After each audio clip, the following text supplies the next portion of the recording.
Astagfirullah. Bismillahirrahmanirrahim. Alhamdulillah wassalatu wassalamu ala Rasulillah wa ala alihi wa sahbihi wa mawalah wa la hawla wa la quwata illa billahi wa ba'du.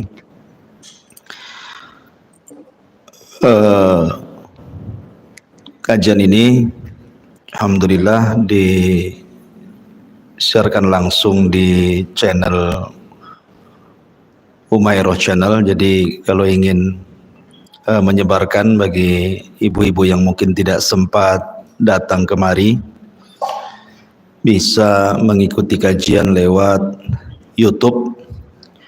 Ketik saja di Umairah Channel, maka kajian ini langsung live, bisa diikuti di rumah. Tapi bagaimanapun yang punya waktu tentu hadir di majelis ilmu jauh lebih baik lagi, karena pahala ataupun keutamaan hadir di majelis ilmu itu jauh lebih afdol, lebih banyak dibandingkan hanya sekedar mengaji lewat media. Tapi kalau ada kesibukan yang memang tidak bisa ditinggalkan dan ingin menambah pengetahuan dan wawasan, maka kajian ini sengaja saya live streaming lewat YouTube. Baik, kita masuk pada pasal ke-7 dalam kitab Minhajul Muslim, beriman kepada Al-Quran Al-Karim.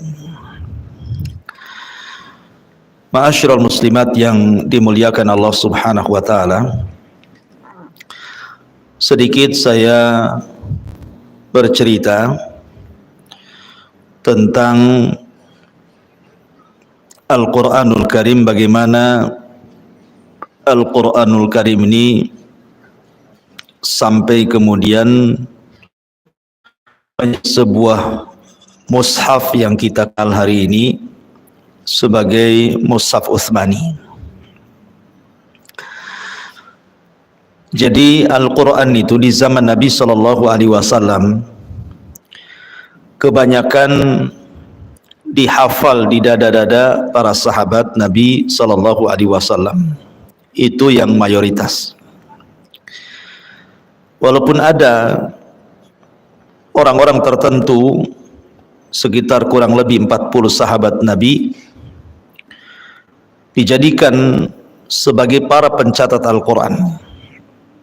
Di antaranya Ali bin Abi Thalib radhiyallahu an, kemudian Abdullah ibn Mas'ud, kemudian Ubay ibn Ka'ab, Muawiyah bin Abi Sufyan, dan banyak lagi di antara para sahabat Rasul yang dikenal dengan Katibu Wahyu Nabi Sallallahu Alaihi Wasallam, penulis wahyu Nabi Sallallahu Alaihi Wasallam. Tapi kebanyakan Al-Quran di zaman para sahabat itu semua dihafal di dada-dada. Apalagi tidak semua para sahabat itu yang pandai baca tulis gitu ya. Hanya orang-orang tertentu saja, sehingga tidak banyak yang mencatat. Tetapi kemudian sepeninggal Nabi Sallallahu Alaihi Wasallam, maka ada peristiwa di mana di zaman Abu Bakar Siddiq radhiyallahu an terjadi perang melawan orang-orang murtad. Di antaranya adalah Musailamah Al-Kadzab, si nabi palsu itu. Lah ketika perang melawan Musailamah Al-Kadzab yang dikenal dengan perang Yamamah, rupanya banyak yang gugur dalam perang ini para penghafal Quran. Banyak sekali para penghafal Quran yang gugur dalam perang Yamamah ini, sehingga kemudian mengkhawatirkan kaum muslimin kalau seandainya para penghafal Quran itu banyak yang gugur, maka lambat laun Al-Quran itu akan ditinggalkan. Makanya inisiatif Umar ibn al-Khattab radhiyallahu an, Amirul Mukminin Umar ibn al-Khattab di masa kekhilafan Abu Bakar, datang dia kepada Abu Bakar Siddiq radhiyallahu an memberitakan tentang banyaknya para hufaz Al-Quran yang meninggal dalam perang Yamamah, dan kekhawatiran Umar ibn al-Khattab radhiyallahu an akan ditinggalkannya Al-Quran di masa depan. Makanya Umar kemudian meminta Abu Bakar sebagai khalifah kala itu untuk mengumpulkan lembaran-lembaran mushaf yang pernah dicatat oleh para sahabat. Pada awalnya Abu Bakar menolak karena hal itu tidak pernah dilakukan Nabi. Tetapi kemudian setelah banyak pertimbangan, akhirnya kemudian Allah pun memberikan hidayah kepada Abu Bakar, meluaskan hatinya dan menerima saran daripada Umar ibn al-Khattab radhiyallahu anhu. Lah sejak itulah Abu Bakar Siddiq mengumpulkan lembaran-lembaran mushaf, lembaran-lembaran catatan-catatan wahyu yang ditulis oleh para sahabat Nabi sallallahu alaihi wasallam. Karena masing-masing itu punya catatan. Contoh umpamanya Ali radhiyallahu an itu punya mushaf, punya catatan gitu maksudnya. Tetapi berbeda tartibnya. Jadi kalau Ali itu mencatat wahyu sesuai dengan turunnya Al-Quran. Jadi dicatat surat yang pertama surah Iqra bismi rabbikal ladzi khalaq atau surah Al-Alaq, dan surat yang terakhir adalah surat Idza jaa nasrullahi wal fath wa ra'aitan nas yadkhuluna fi dinillahi afwaja fasabbih bihamdi rabbika wastaghfir innahu kana tawwaba. Itu dalam catatan Ali radhiyallahu an. Kemudian juga di antara sahabat yang lain yang punya mushaf adalah Abdullah bin Mas'ud. Lain yang ditulis Ali, lain pula yang ditulis oleh Abdullah bin Mas'ud radhiyallahu an. Abdullah bin Mas'ud ketika mencatat wahyu, maka dia mencantumkan tafsirnya sekalian. Jadi bukan ayatnya saja, tetapi tafsirnya juga ditulis sama beliau. Berarti berbeda dengan tulisan Ali radhiyallahu an. Kemudian juga berbeda tartibnya. Kemudian juga di sana ada tulisan Ubay ibn Ka'ab dan banyak lagi para sahabat Nabi sallallahu alaihi wasallam yang menulis wahyu dari lisan Nabi sallallahu alaihi wasallam.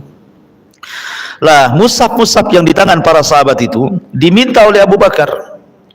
Kemudian dikumpulkan menjadi satu, kemudian disimpan sampai masa kekhilafan Abu Bakar Siddiq radhiyallahu anhu meninggal dunia. Maka disimpanlah catatan-catatan yang terkumpul itu oleh Umar ibn al-Khattab radhiyallahu anhu. Kemudian ketika Umar radhiyallahu anhu meninggal, maka diletakkan di rumah Hafsah bintu Umar radhiyallahu anhu. Lah di masa kekhilafahan Utsman ibn Affan radhiyallahu anhu, sebagaimana riwayat Anas bin Malik radhiyallahu an, jadi Hudzaifah ibn al-Yaman ketika diutus untuk menyerang Armenia dan juga sebagian penduduk Irak di zaman Khalifah Utsman ibn Affan radhiyallahu an, terjadi khilaf antar sahabat, khilaf masalah qiraah. Jadi qiraah itu dipermasalahkan sehingga hampir melemahkan pasukan para sahabat ketika berperang melawan Armenia dan juga beberapa tempat di daerah Irak.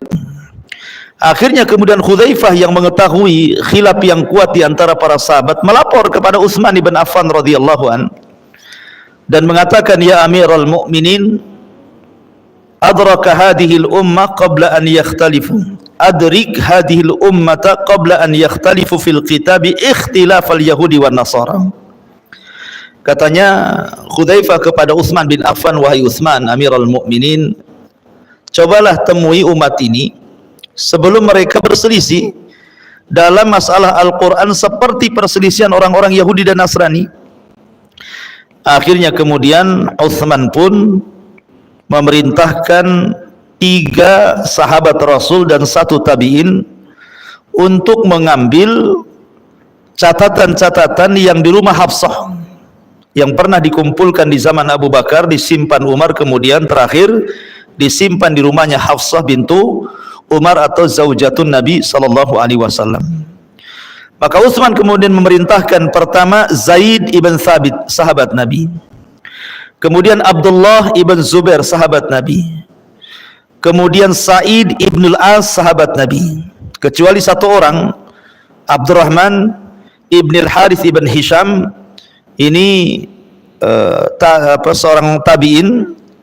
Kemudian 4 orang ini diperintahkan Utsman ibn Affan untuk menasakh, memindahkan tulisan dari tulisan-tulisan yang dikumpulkan yang ada di tangan Hafsah, kemudian disaring lagi.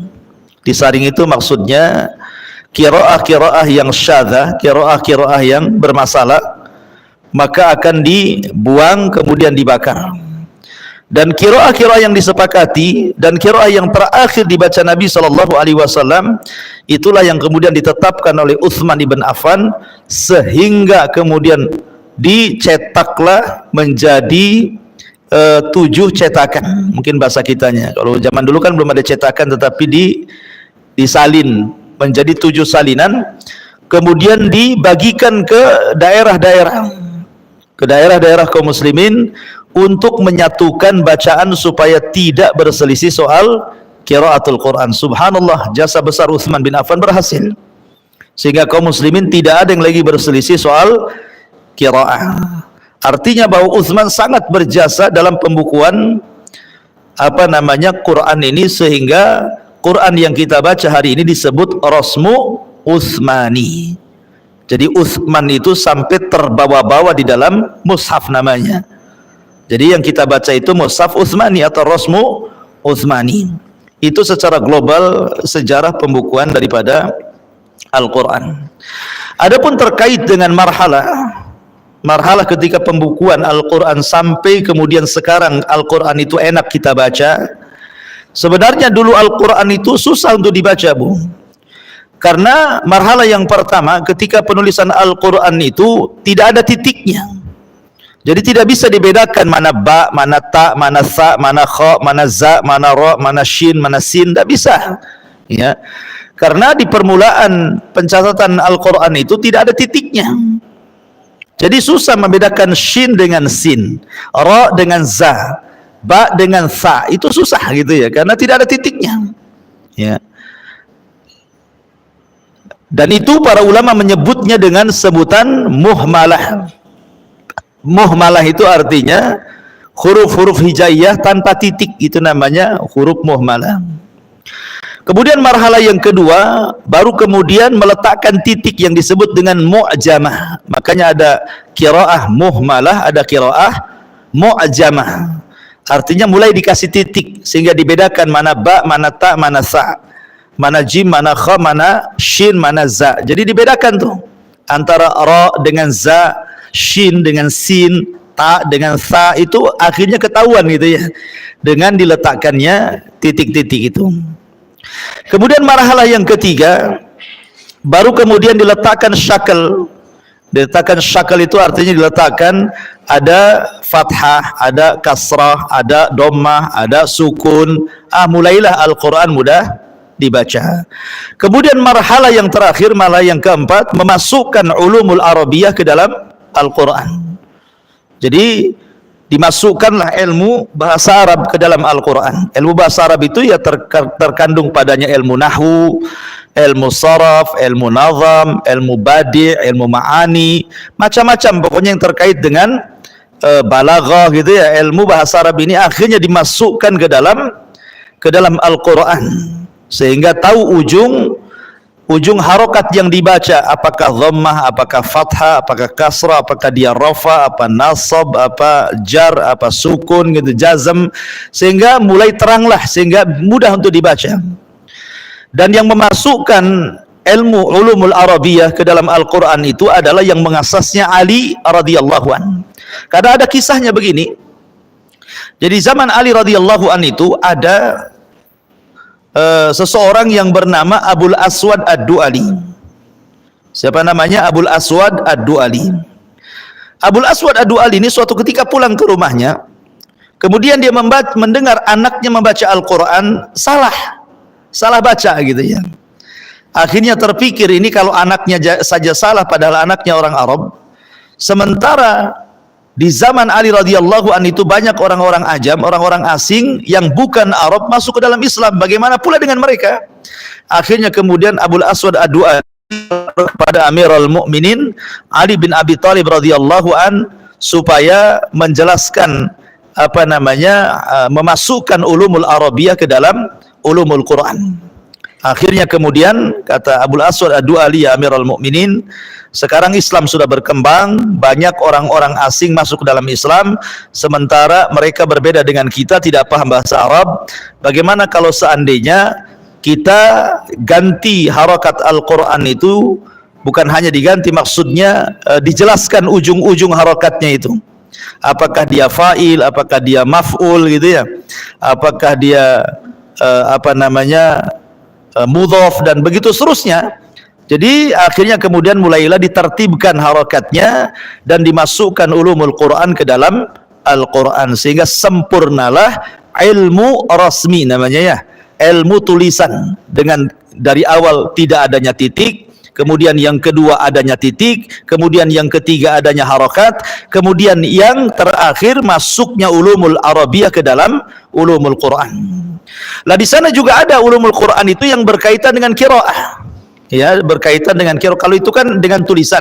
Ya, yang tadi itu bicara tentang tulisan, bukan bicara tentang qiraah. Lah ada lagi dalam Quran itu namanya ilmu qiraah, beda dengan ilmu rasmi. Ya, ilmu qiraah sendiri gitu ya. Lah ilmu qiraah ini yang pertama kali meletakkannya adalah Jibril alaihi salatu wassalam. Jadi ketika Jibril mewahyukan kepada Nabi sallallahu alaihi wasallam Al-Quran itu, maka Jibril menggunakan qiraatus sab'ah, qiraah yang 6 gitu ya, qiraah yang 6. Kenapa demikian? Karena orang Arab itu bukan satu, orang Arab itu banyak Bu, maksudnya banyak kabilah-kabilah, banyak suku-suku. Samalah kita di Indonesia ini kan, bahasa orang Batak beda dengan bahasa orang Padang, bahasa orang Padang beda dengan orang Jawa beda dengan orang Sunda, Sunda beda dengan Madura, Madura beda dengan Alor gitu ya. Jadi banyak perbedaan. Jadi di Arab juga bukan satu kabilah, berkabilah-kabilah, sehingga lahjahnya berbeda-beda satu dengan yang lainnya. Makanya kemudian Jibril mengajarkan kepada Nabi sallallahu alaihi wasallam sab'ata ahruf, 7 ahruf, maksudnya 7 lahjah menurut lahjah Arab. Dan ini pernah ada sebuah peristiwa. Jadi Umar bin Khattab radhiyallahu an mendengar Hisham, salah seorang sahabat Rasul, membaca Al-Quran. Menurut pandangan Umar itu salah. Alasannya karena yang didengar dari Rasul tidak seperti itu bacaannya gitu ya. Akhirnya kemudian Umar pun membaca membawa Hisham ke hadapan Nabi sallallahu alaihi wasallam. Kemudian kata Nabi SAW, wahai Hisham, bacalah Al-Quran. Maka Hisham pun kemudian membaca Al-Quran. Kemudian Rasul mengatakan, begitulah Al-Quran yang diajarkan Jibril kepadaku. Kemudian Rasul mengatakan kepada Umar, kau Umar, baca sekarang. Maka Umar pun membaca Quran yang berbeda tentunya lahjahnya dengan lahjahnya Hisham. Tetapi Rasul mengatakan, begitu juga engkau wahai Umar, bacaan lahjahmu sama seperti lahjah yang diajarkan Jibril kepadaku. Makanya Nabi SAW mengatakan bahwa aku telah menerima Al-Quran itu dalam sab'atu ahruf, 8 lahjah, 7 lahjah. Ya, 7 qiraah itu bahasa kitanya. Tapi kemudian berkembang ya, dari qiraatus sab'ah menjadi qiraatu asyarah gitu ya. Namanya qiraah banyak akhirnya karena berkembangnya ilmu pengetahuan, sehingga berkembang pula ilmu qiraahnya. Jadi yang berkaitan dengan Al-Quran itu ada 2 ilmu yang disisipkan ke dalamnya. Pertama ilmu rasmi, yang kedua ilmu qiraah. Makanya kan qiraah macam-macam Bu ya, ada qiraah qaulun, ada qiraah apalagi itu, macam-macam qiraah ya. Karena bagaimanapun di zaman dulu sendiri berbeda-beda cara pengucapannya antar satu daerah ke daerah yang lainnya. Contoh umpamanya orang-orang Basrah, mereka mengambil qiraahnya Abi Amr dan juga Ya'qub. Kemudian orang-orang Kufah mereka mengambil qiraahnya Hamzah dan juga Asim. Kemudian orang-orang Syam mereka mengambil qiraahnya Ibnu Amir. Kemudian orang-orang Mekah mereka mengambil qiraahnya Ibnu Katsir rahimahullahu taala, dan orang-orang Madinah lebih kepada mengambil qiraahnya Nafi' dari Abdullah ibn Umar dari Nabi sallallahu alaihi wasallam. Kemudian ada yang menggeser Yakub dengan qiraah Al-Kisai, dan begitu seterusnya. Pokoknya banyaklah ulumul Quran ini kalau kita pelajari. Intinya bahwa Al-Quran itu ada dua ilmu yang terkait dengannya. Pertama ilmu rasmi, ilmu tulisan, ya. Yang kedua ilmu qiraah. Ilmu qiraah, bagaimana cara membaca lahjah di dalam Al-Quran. Sehingga ibu jangan heran kalau seandainya ada orang yang membaca kok aneh, wadduha dibaca wadduhe umpamanya kan, ya itu ada qiraahnya kan, dan itu tidak disalahkan.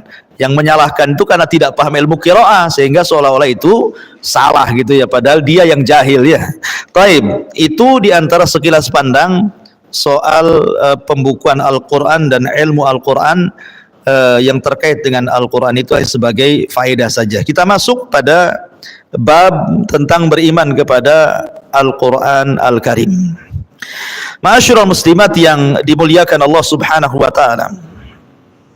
Di sini mu'alif rahimahullahu taala mengatakan seorang muslim beriman bahwa kitab suci Al-Quran adalah kitab suci dari Allah yang telah diturunkan kepada manusia terbaik, Rasul pilihannya, Nabi yang mulia, yaitu Nabi kita Nabi Muhammad sallallahu alaihi wasallam, sebagaimana Allah telah menurunkan kitab-kitab sucinya kepada rasul-rasul sebelumnya. Artinya bahwa Al-Quran itu bukan satu-satunya kitab yang diturunkan Allah. Sebelumnya sudah ada kitab-kitab yang diturunkan Allah. Di sana ada Taurat diturunkan kepada Nabi Musa, di sana ada Zabur diturunkan kepada Nabi Daud, di sana ada Injil diturunkan kepada Nabi Isa bin Maryam. Dan sebelum daripada 4 kitab ini, Taurat, Zabur, Injil dan Quran, ada yang disebut dengan suhuf, lembaran-lembaran. Tidak disebut namanya, cuma suhuf. Ya, kononnya 100 suhuf yang diturunkan oleh Allah Azza wa Jal, 50 suhuf kepada Nabi Syith, 30 suhuf kepada Idris, 10 suhuf kepada Nabi Ibrahim alaihi salatu wassalam, dan 10 suhuf kepada Nabi Musa. Ada yang mengatakan suhuf Musa itu maksudnya Taurat, tapi ada juga yang mengatakan suhuf sendiri Taurat sendiri, wallahu alam. Tapi yang jelas bahwa kitab-kitab langit itu banyak, Bu ya. Ya, bukan hanya Al-Qur'an, di sana ada suhuf, di sana ada Taurat, di sana ada Zabur, di sana ada Injil, di sana ada Al-Qur'an.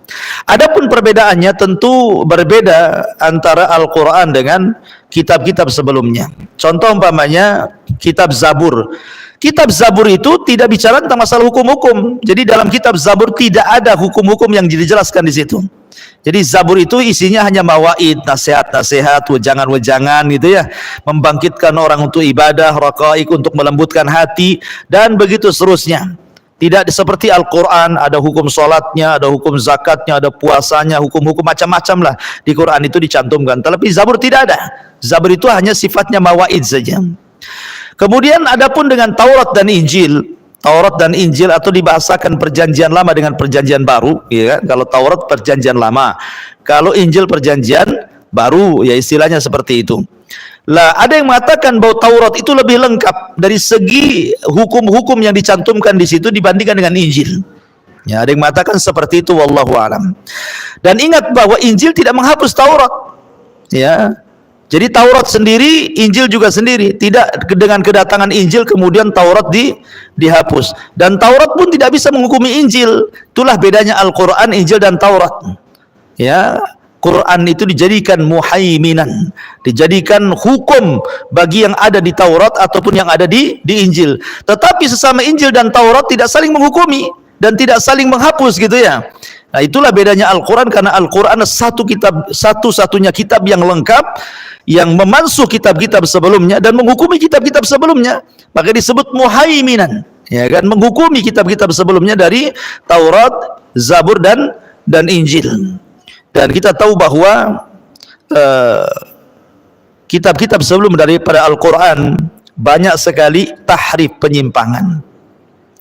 Dan itu dijelaskan dalam Al-Quran sendiri kan. Allah mengatakan yuharrifunal kalima'an an mawadhi. Mereka orang-orang Yahudi itu memasukkan perkara-perkara yang di luar dari Taurat ke dalam Taurat, begitu juga orang-orang Nasrani. Dan kalau kita melihat ma'asyiral muslimat yang dimuliakan Allah Subhanahu wa taala, tentang sedikit kita bercerita ya,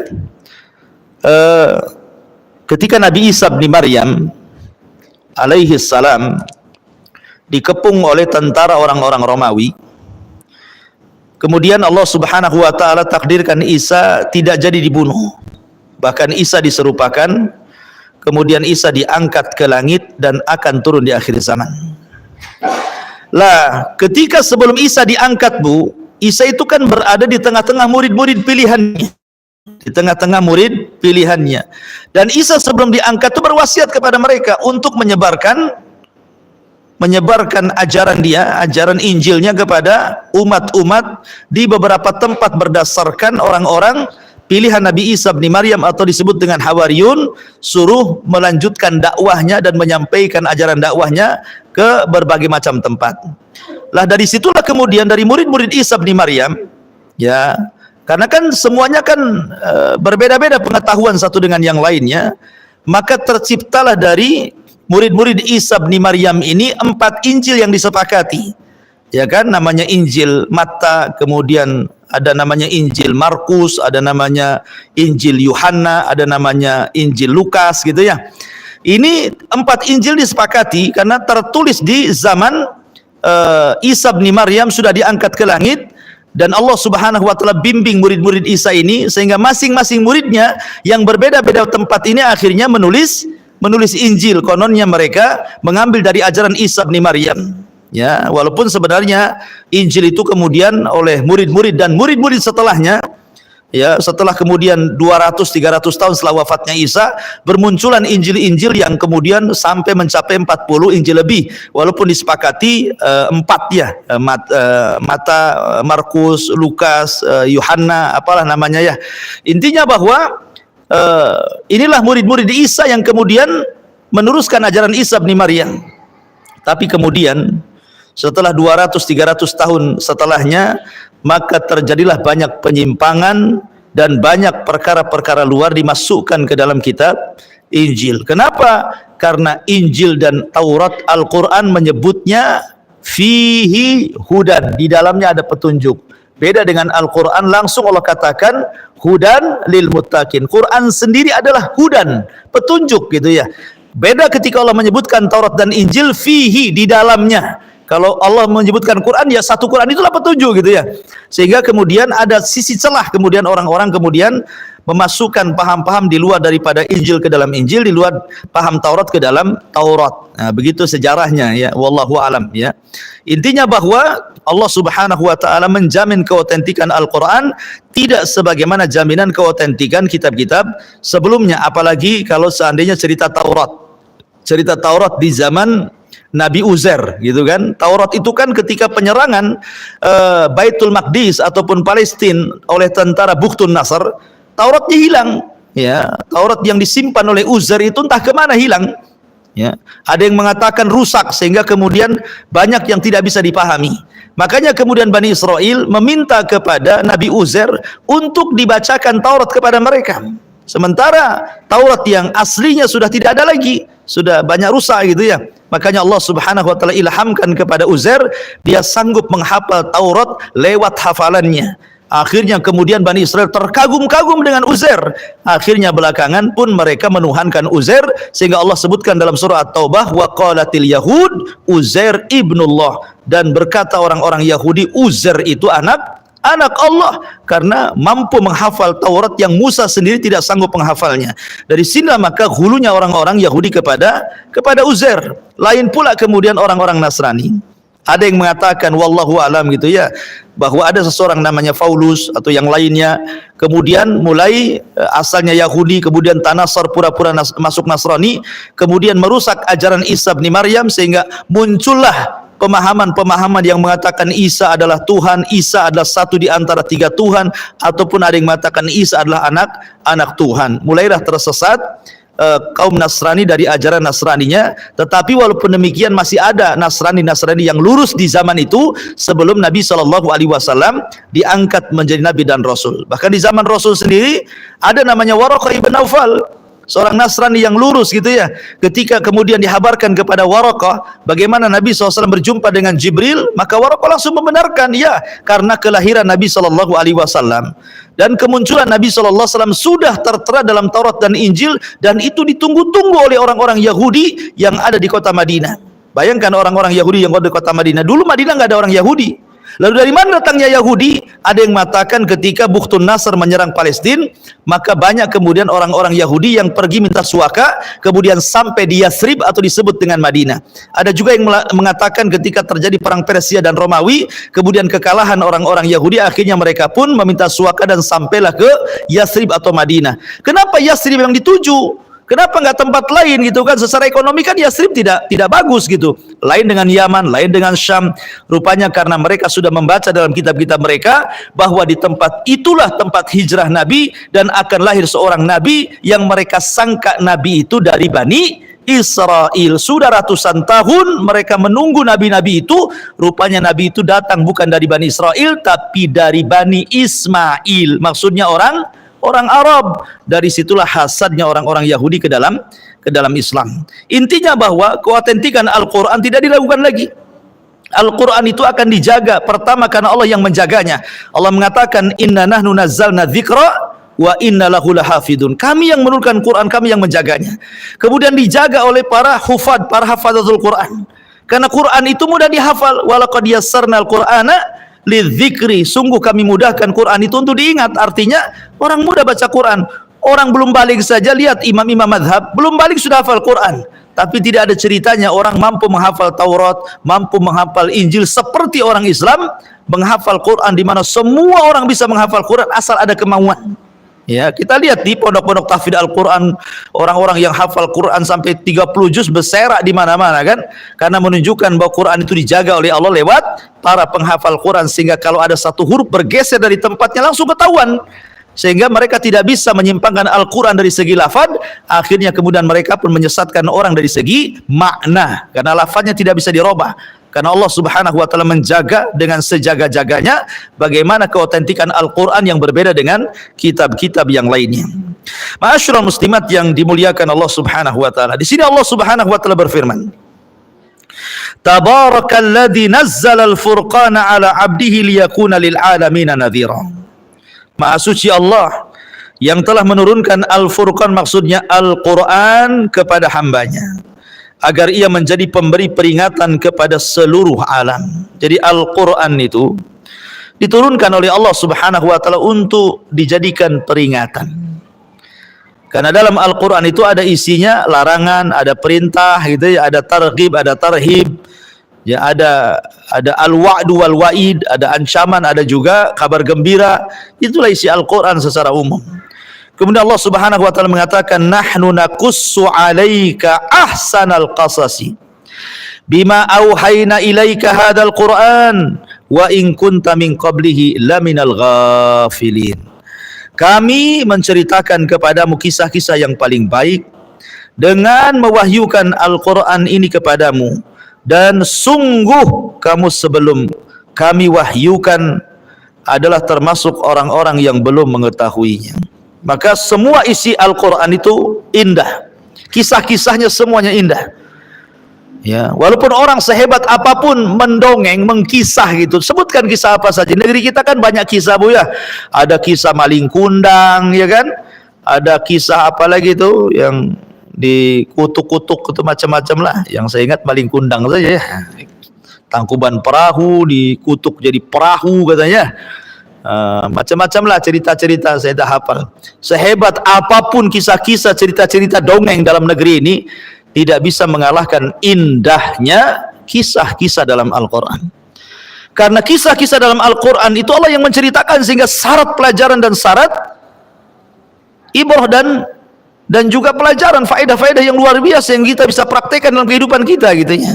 Karena Al-Quran itu dijadikan undang-undang untuk diamalkan untuk kehidupan kedamaian, kehidupan kita di dunia dan di akhirat ya. Jadi Quran itu memiliki kisah-kisah yang luar biasa.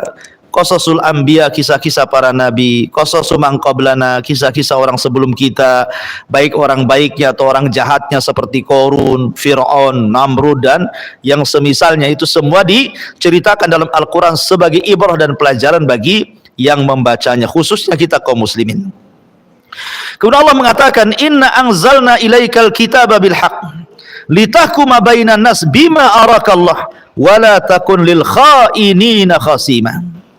Sesungguhnya kami telah menurunkan kitab kepada, maksudnya Al-Quran, dengan membawa kebenaran supaya kamu mengadili antara manusia dengan apa yang telah Allah wahyukan kepadamu, dan janganlah kamu menjadi penentang orang-orang yang tidak bersalah karena membela orang-orang yang khianat. Artinya begini Bu, Quran itu solusi. Apapun permasalahan ibu, pasti setiap orang itu kan punya masalah Bu, itu semua solusinya dalam Al-Quran. Sebutkan masalah apa saja, semua solusi dalam Al-Quran. Quran itu solusi, makanya Allah mengatakan fa in tanaza'tum fi syai'in farudduhu ilallahi wa rasul. Kalau kalian bermasalah dengan sebuah permasalahan, syai'un di sini fi syai'in nakirah tufidul umum, maksudnya masalah agama kah, masalah dunia kah, kalau ingin selesai kembalikan kepada Allah Al-Quran dan kepada Rasul, sunnah Nabi SAW. Karena Rasul mengatakan innama utitu al-kitab wa mislahuma, telah diberikan kepadaku Alkitab dan yang semisalnya, maksudnya sunnah Nabi SAW. Kemudian Allah Subhanahu wa taala berfirman, ya ahlal kitab qad ja'akum rusuluna yubayyinu lakum katsiran mimma kuntum tukhfun minal kitabi wa ya'fu an katsirin qad ja'akum minallahi nurun wa kitabun mubin yahdi bihillahu man ittaba'a ridwanahu subulas salam wa yukhrijuhum minadh dhulumati ilan nur biiznihi wa yahdihim ila siratim mustaqim. Hei ahli kitab, maksudnya Yahudi dan Nasrani, sesungguhnya telah datang kepadamu Rasul kami, maksudnya Rasulullah, menjelaskan kepadamu banyak dari isi Al-Quran yang kamu sembunyikan, isi Alkitab yang kamu sembunyikan, dan banyak pula yang dibiarkannya.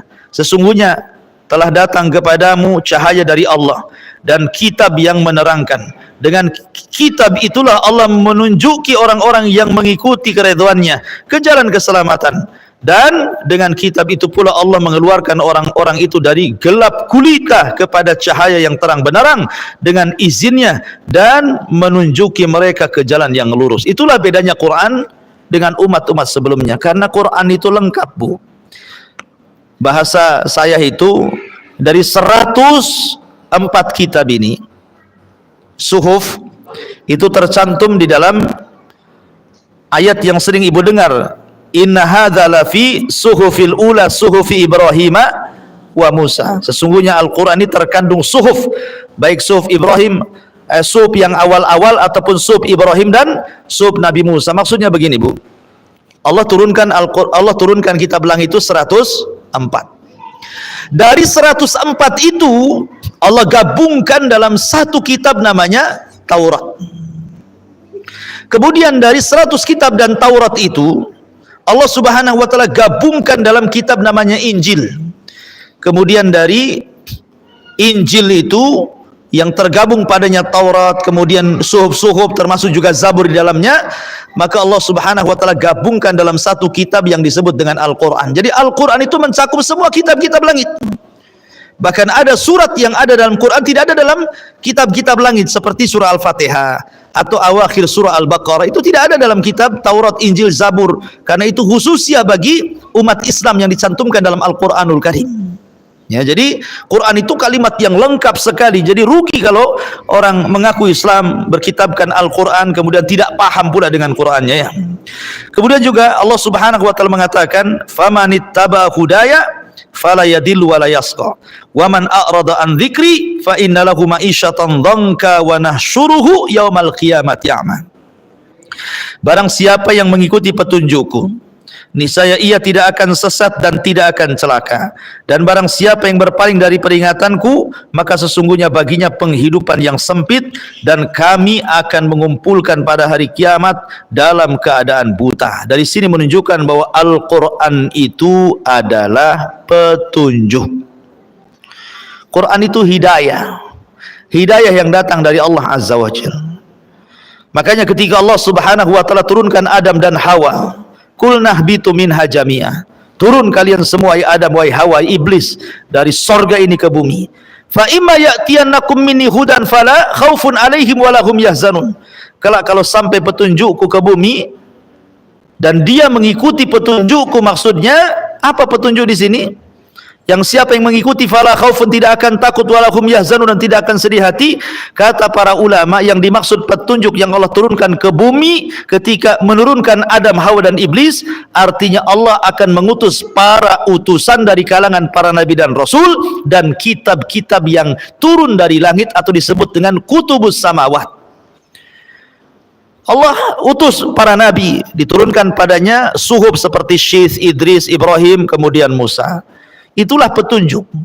Kemudian Allah turunkan Taurat dan juga Nabi Musa sebagai utusannya. Itulah petunjuk. Siapa yang ikut Nabi Musa dan Taurat di zamannya, selamat dia. Kemudian Musa meninggal, datang Zabur dengan Daud yang ditunjuk oleh Allah untuk memegang Zabur. Siapa yang ikuti Zabur dan Daud, maka itulah petunjuk di zamannya, sampai kepada Isa dan Injilnya. Siapapun yang mengikuti Isa dan Injilnya di zamannya, maka selamat. Maka era mereka sudah lewat, masuklah era kenabian Rasul kita Muhammad sallallahu alaihi wasallam dengan Al-Qur'an yang di tangannya. Maka siapapun yang mengikuti Al-Qur'an dan juga sunnah Nabi sallallahu alaihi wasallam, maka dia akan mendapatkan petunjuk dari Allah. Taraktu fikum amraini lan tadillu ma tamassaktum bihi ma kitaballah wa sunnati. Ku tinggalkan kepada kalian dua perkara, siapa yang mengikutinya tidak sesat kalian selamanya, Al-Qur'an dan juga sunnah Nabi sallallahu alaihi wa ala alihi wasallam. Kemudian juga Allah mengatakan innahu lakitabun aziz la ya'tihil batilu min baini yadayhi wala min khalfihi tanzilun min hakimin hamid.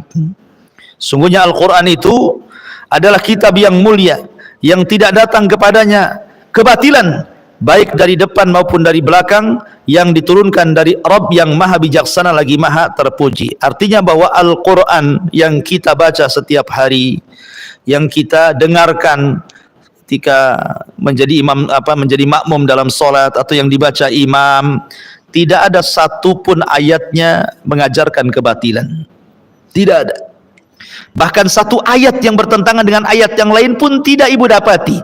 Karena Allah mengatakan walau kana min indi ghairillahi lawajadu fi ikhtilafan katsira. Kalau Quran itu bukan datang dari Allah tapi datang dari selain Allah, kau akan dapati banyak kontradiktif di dalamnya, perselisihan dalamnya. Masa ayat satu bertentangan ayat yang lain? Tapi rupanya karena datang dari Allah, satu Quran tidak ada yang bertentangan satu ayat dengan ayat yang lainnya. Luar biasa, ya. Dan itu menunjukkan apa?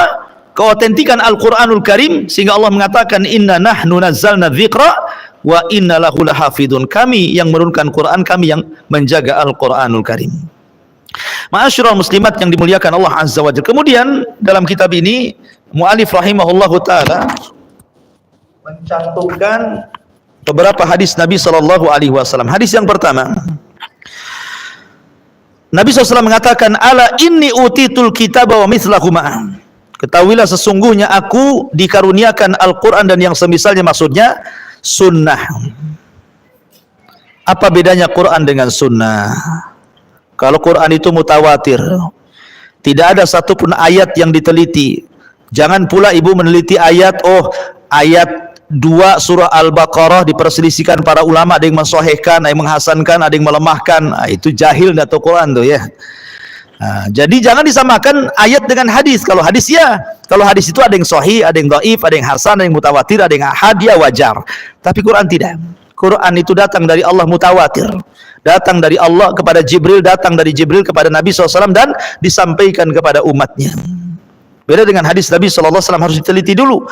Apalagi di zaman setelah banyaknya para pemalsu hadis, maka harus diteliti oleh para ulama pakar sehingga bisa menyaring mana hadis yang dhaif, mana yang sahih, mana yang palsu, mana yang tidak, mana yang ahad, mana yang mutawatir, mana yang begitu seterusnya, ya kan? Kemudian Allah juga, Rasul mengatakan khairukum man ta'allamal Qur'ana wa 'allamah. Sebaik-baik kalian adalah orang yang belajar Al-Qur'an atau orang yang mengajarkan Al-Quran. Begini Bu, dahsyatnya Al-Quran ini luar biasa.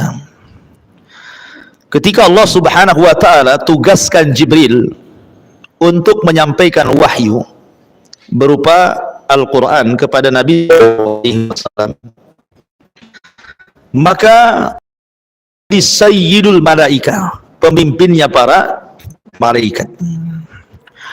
Kemudian ketika Allah Subhanahu wa taala turunkan Al-Quran kepada Rasulullah, apa yang terjadi?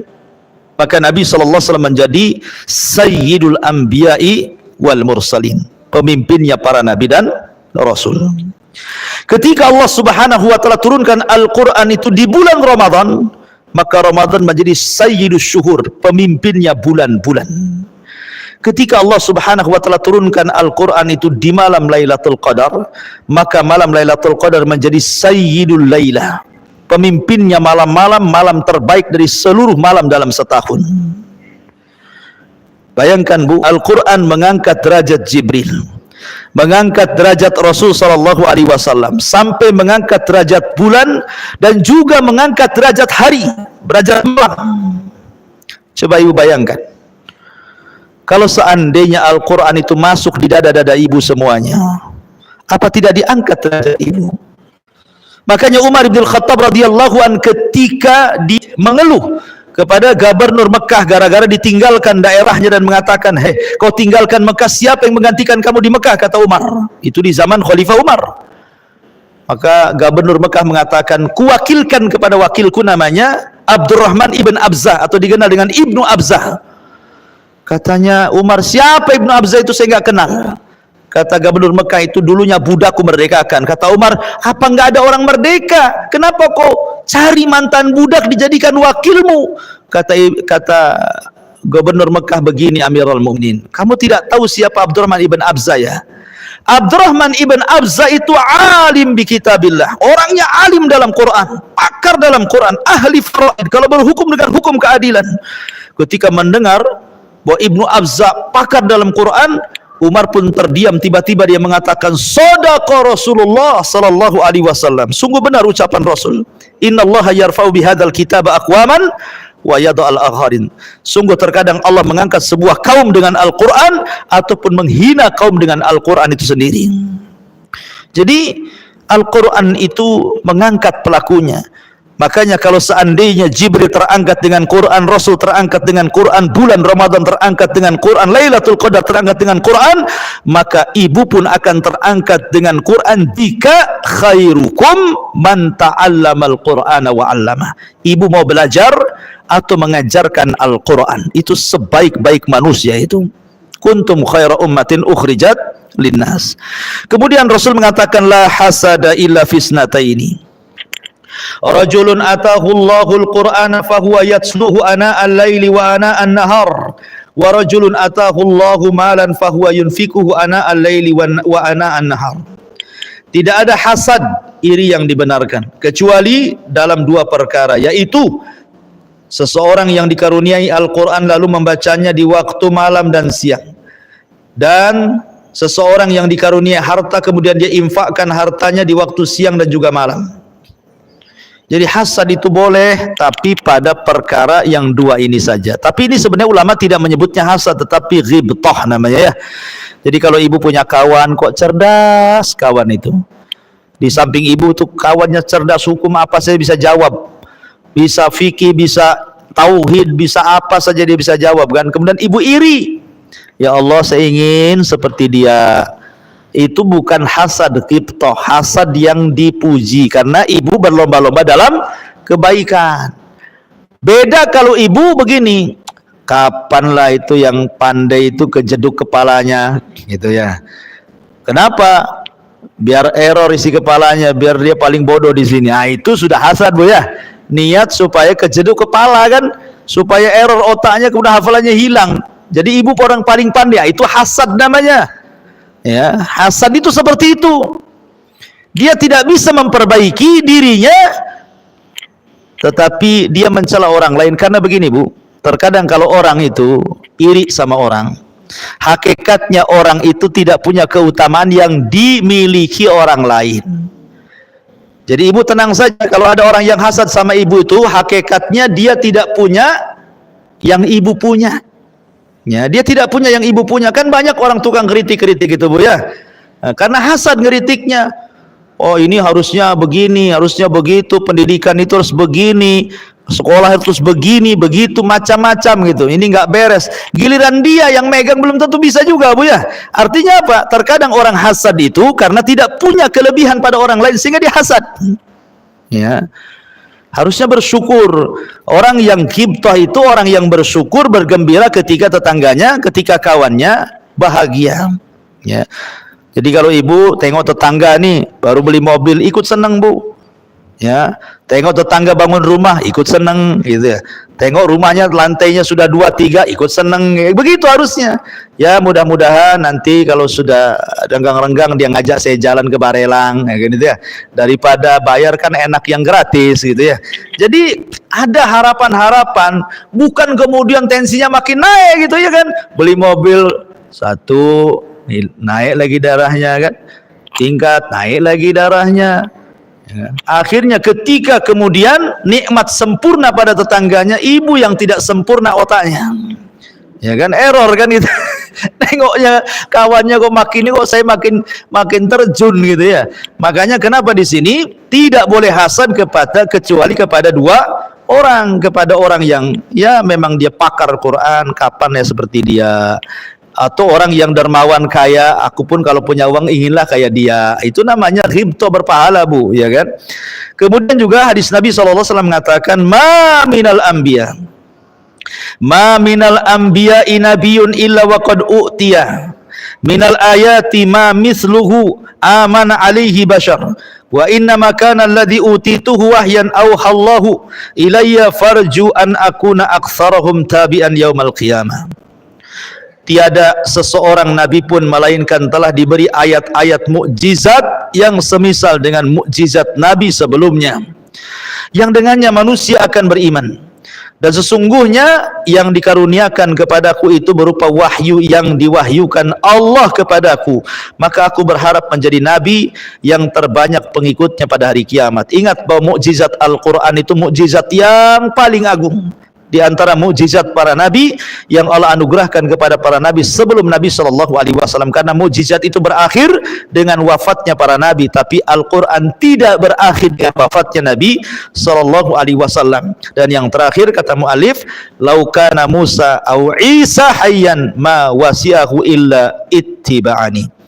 Kalau sekiranya Nabi Musa atau Isa masih hidup, niscaya tidak ada pilihan lagi kecuali harus mengikutiku. Dari sini bahwa setelah Al-Quran diturunkan, kemudian Nabi ditutup dengan kenabian, Rasul kita Muhammad SAW, la nabiyya ba'di, tidak ada Nabi sepeninggalku, maka siapapun Yahudinya, siapapun Nasraninya yang mendengar kedatangan Rasul SAW dan Quran yang diturunkannya kemudian tidak beriman, maka dipastikan dia menjadi penduduk jahannam. Wallahu a'lam.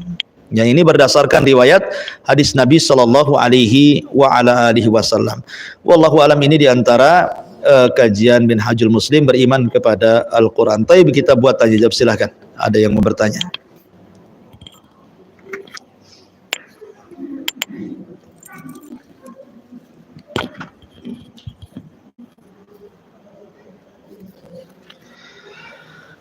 Ya, sudah datang pertanyaan. Bismillah. Assalamualaikum Ustaz. Ya, waalaikumsalam warahmatullahi wabarakatuh. Bagaimanakah cara ibadahnya umat-umat terdahulu sebelum Islam datang? Seperti umat Nabi Isa, Nabi Musa yang masih mentauhidkan Allah. Ana pernah mendengar Al-Quran yang sudah usang atau sudah rusak fisiknya boleh dibakar, benarkah Ustaz? Afwan ya. Jadi ini dua pertanyaan. Pertama, bagaimana ibadah-ibadahnya umat dulu? Semua umat diutus padanya Rasul. Dan Allah katakan dalam Al-Quran, walaqad ba'atsna fi kulli ummati rasulan an ibudullaha wajtanibu taghut. Dan kami utus pada tiap-tiap umat ini seorang Rasul. Tugasnya menyampaikan kepada umat, tauhidkan Allah, sembahlah Allah dan jauhi sesembahan selain daripada Allah alias tagut. Artinya bahwa dakwah para nabi dan rasul sama, mentauhidkan Allah. Akan tapi yang berbeda dari segi syariat. Makanya Allah mengatakan likulli ja'alna syir'atan wa minhaja. Kami jadikan tiap-tiap para nabi dan rasul itu syariat sendiri-sendiri dan manhaj sendiri-sendirinya. Mereka diperintah solat, kita juga diperintah solat. Solatnya seperti apa? Wallahu alam. Yang jelas berbeda. Kemudian mereka diperintahkan puasa, kita juga diperintahkan puasa.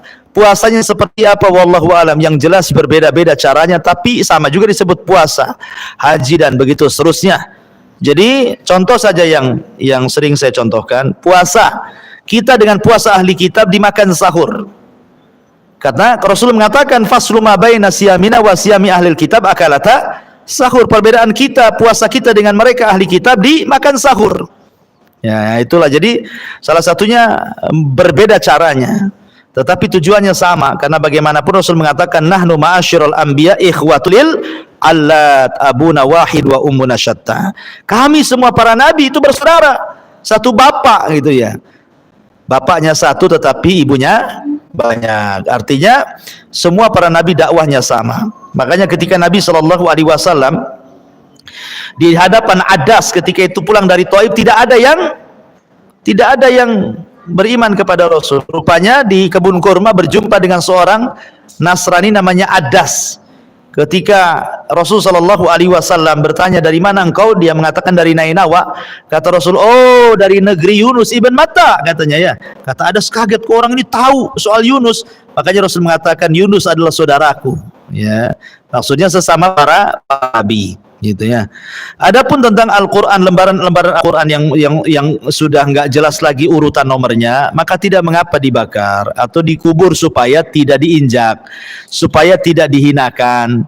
Maka boleh dimusnahkan dengan cara dibakar ataupun dikubur gitu ya, supaya tadi nggak terbang ke sana kemari akhirnya injak, jadi istihza dengan Quran gitu ya. Atau kalaupun tidak, maka ibu rapikan, kemudian ibu taruh di kotak sendiri supaya tidak berkecai, supaya tidak lembarannya ke sana kemari, sehingga akan terjadi penghinaan terhadap Al-Qur'anul Karim. Wallahu a'lam. Taib. Kemudian pertanyaan yang selanjutnya. Bismillah, assalamualaikum warahmatullahi wabarakatuh. Waalaikumsalam warahmatullahi wabarakatuh. Pertanyaan anak, baca Al-Quran yang dapat memberi syafaat adalah Al-Quran yang dihafal. Lalu bagaimana dengan pahala membaca Al-Quran yang satu huruf 10 pahala?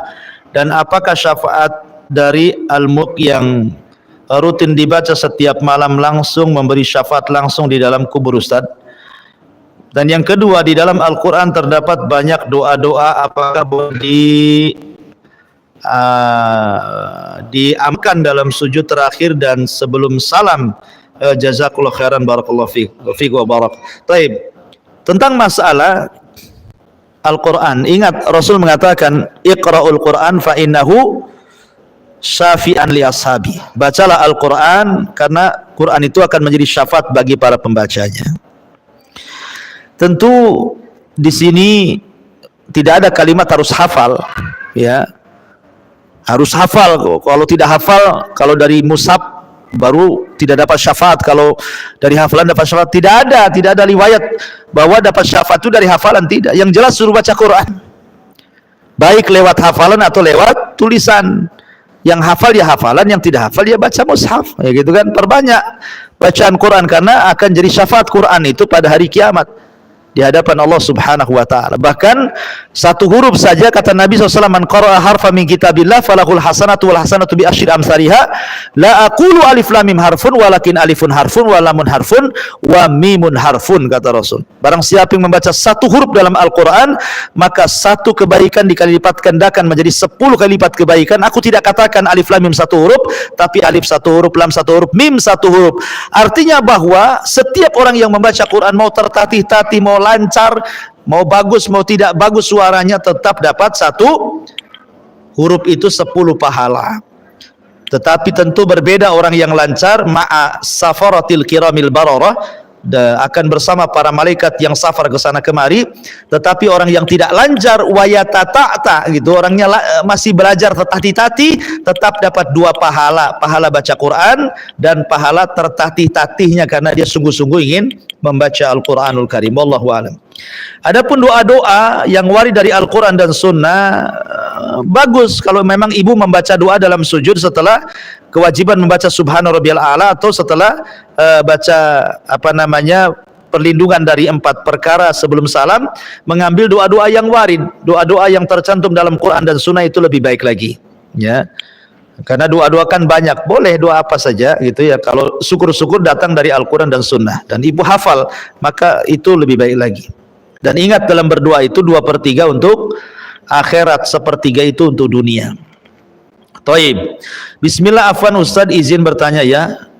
Dosakah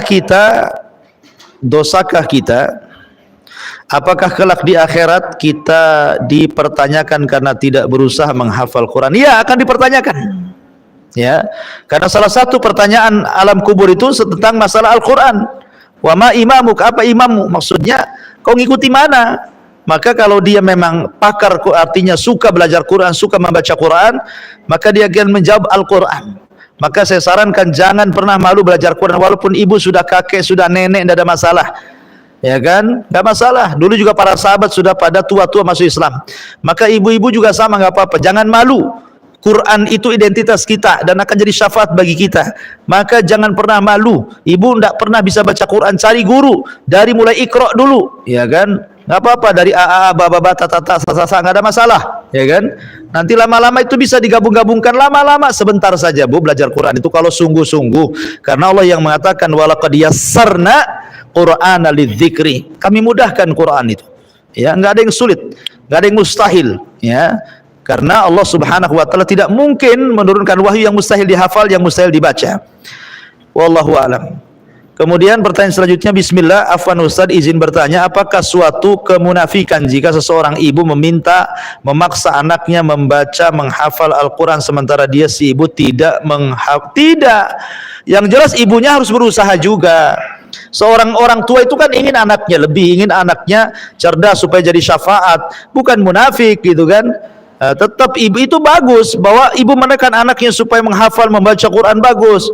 Cuman bagaimanapun namanya qudwah itu kan harus ibda binafsik, mulailah dari diri sendiri gitu Bu ya. Ya, ibu pun harus belajar lah, jangan nyuruh-nyuruh anak terus tapi tidak pula ibu belajar. Apalagi yang wajib, ibunya nyuruh anaknya suruh sholat 5 waktu, ibu pula tak sholat 5 waktu, kafir lah ibu.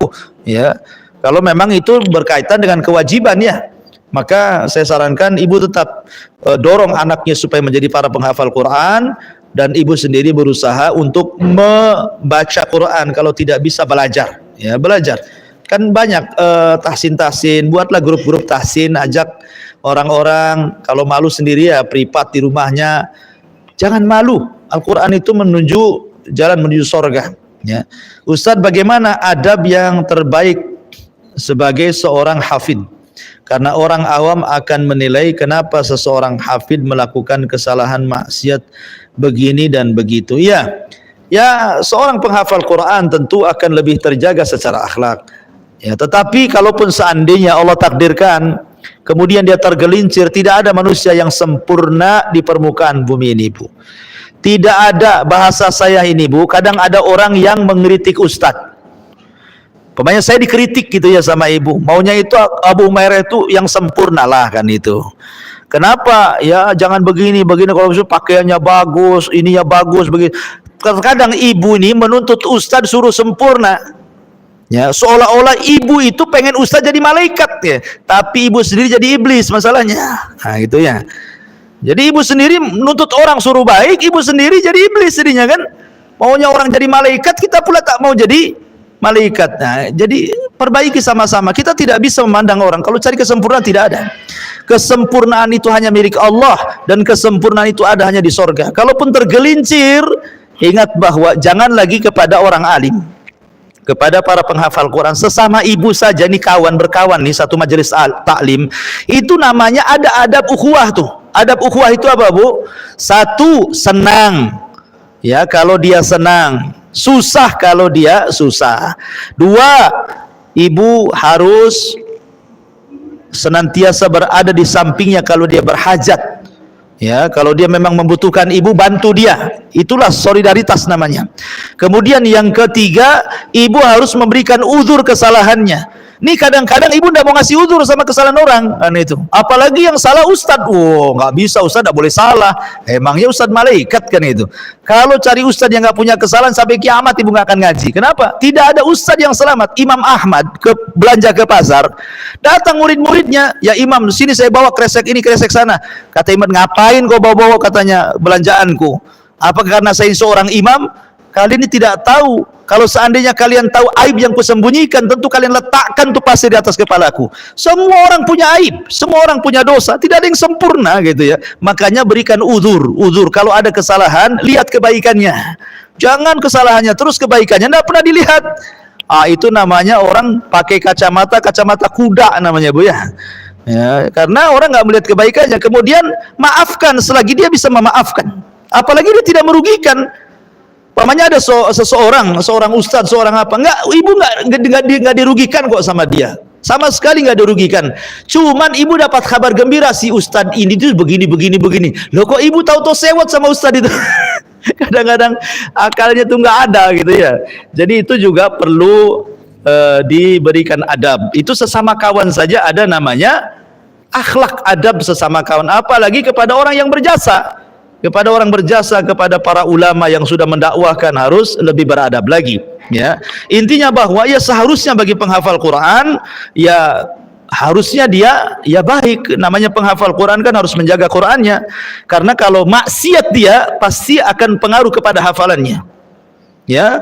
Karena penghafal Quran itu biasanya menjaga Quran dengan cara apa? Qiyamul lail ya, dengan qiyamul lail dia menjaga hafalannya seperti itu. Sebab kalau dia tidak qiyamul lail, kadang-kadang lupa hafalannya.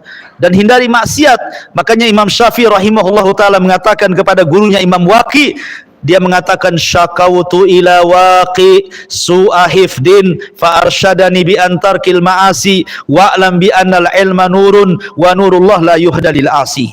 Aku datang kepada Imam Waqi mengadukan buruk hafalanku. Kata Imam Waqi, suruh jauh-jauhi maksiat, karena maksiat itu kegelapan dan itu cahaya, dan cahaya tidak masuk ke dalam hati yang bermaksiat. Artinya bahwa ya adab seorang penghafal Quran secara tidak langsung ya harus lebih baik. Tapi kalau seandainya suatu ketika tergelincir, namanya manusia pasti tergelincir, tetap kita harus menutupi aibnya ya, karena orang alim itu baiknya 99%, satu yang jahat itu yang dilihat kejahatannya, Bu. Tapi kalau orang jahat 999 kejahatan, satu berbuat kebaikan, itu aja yang diomongin tuh, ya kan? Nah, itu kan tidak insaf namanya, Bu ya. Pandangan nggak insaf, kayak nggak adil itu, kayak gitu tuh. Makanya kenapa pentingnya seseorang harus insaf. La yafruqu mu'minun mu'minatan in kariha khuluqan radiya khuluqan akhar. Seorang mukmin tidak boleh mencela mukmin yang lainnya.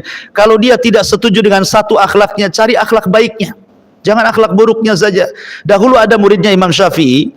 Ketika Imam Syafi'i sakit, dia datang. Imam Syafi'i ini sudah sakit parah, tidak bisa bangkit. Kata muridnya, qawwallahu dha'faka ya Imam. Kalimat qawwallahu dha'faka ya Imam, semoga Allah menguatkan sakitmu. Ini kan gimana orang sakit disuruh dikuatkan sakitnya, makin matilah kan itu ya. Kan doanya kan ngeri itu, qawwallahu dha'faka ya Imam, semoga Allah kuatkan penyakitmu, artinya supaya didobolkan penyakitnya kan. Tetapi maksudnya muridnya Imam Syafi'i bukan itu. Maksudnya qawwallahu dha'faka itu semoga diangkat penyakitmu, karena satu lafaz itu memiliki dua makna. Makna suruh diperparah, makna satunya suruh disembuhkan. Makna satu nih makna. Imam Syafi'i mengatakan, masa kau suruh aku ini diparahkan penyakitnya? Katanya muridnya, bukan itu maksud saya wahai Imam.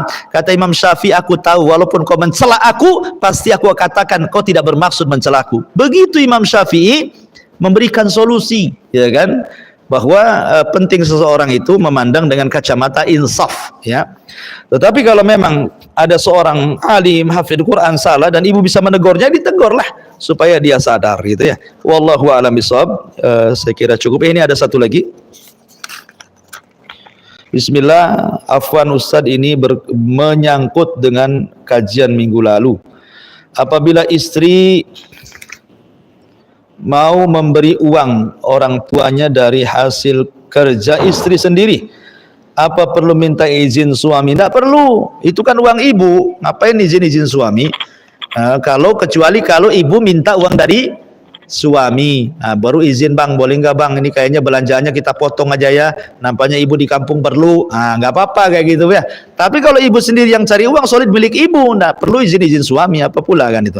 Kemudian yang kedua, bolehkah istri mengambil uang suami tanpa izin suami untuk ditabung? Soalnya suami boros dan nggak bisa menabung. Pertanyaannya bu, suaminya bakhil atau enggak? Itu aja. Kalau suami ibu bakhil, kan ada tuh tipe-tipe suami bakhil itu kan, dari ibu nikah tahun 90 sampai 2001 uang belanjanya 500 terus kan, nggak nambah-nambah. Contohnya, kok nggak nambah-nambah uang belanjanya, minta ini minta itu nggak dibelikan. Itu kalau udah bakhil bu, bakhil, maka terjadi di zaman Rasul. Hindun itu istrinya siapa? Abu Sufyan, dulunya yang musuh Nabi yang paling berat tuh, tapi dua-duanya dapat hidayah. Lah Hindun ini datang kepada Rasul, Rasul, suamiku Abi Sufyan itu syakih, orangnya bakhil. Boleh nggak saya ngambil uangnya untuk keperluan saya dan anak saya? Kata Rasul, boleh, tapi sebatas keperluanmu dan anak-anakmu. Artinya apa? Boleh seseorang nilep dompet suami kalau suami bakhil. Tapi kalau suami nggak bakhil, apalagi di sini boros, senanglah ibu, ya kan? Kalau boros kan, ibu minta ini dikasih, ibu minta. Kalau sudah gitulah, ngapain ibu maling-maling dari dompet suami pula, ya kan? Ya mungkin ibu dengan cara yang lain, dengan cara bang kita tabunglah ini gimana? Pandai-pandai ibu lah ngerayu suami, masa tak bisa merayu suami? Ya, apa perlu belajar lagi cara merayunya? Tapi yang jelas bahwa ya tidak elok, tidak baik ngambil-ngambil, apalagi sampai ketahuan suami, apalagi suami ini wataknya tidak baik gitu ya, suka marah, temperamen dan yang lainnya, itu jadi masalah jadinya. Nanti suami tahu-tahu udah tahu nih padahal sebenarnya suaminya kan, dibiarin sampai ketika ada masalah, suami buka kartu ibu, aku udah tahu kau suka ngambil dari dompet katanya. Kan jadi masalah bu ya. Ya izinlah lebih baik ya. Wallahu alam, saya kira cukup ini yang bisa sampaikan. Subhanaka bihamdika asyhadu an la ilaha illa anta astaghfiruka wa atubu ilaik. Allahu ta'ala. Assalamualaikum warahmatullahi wabarakatuh.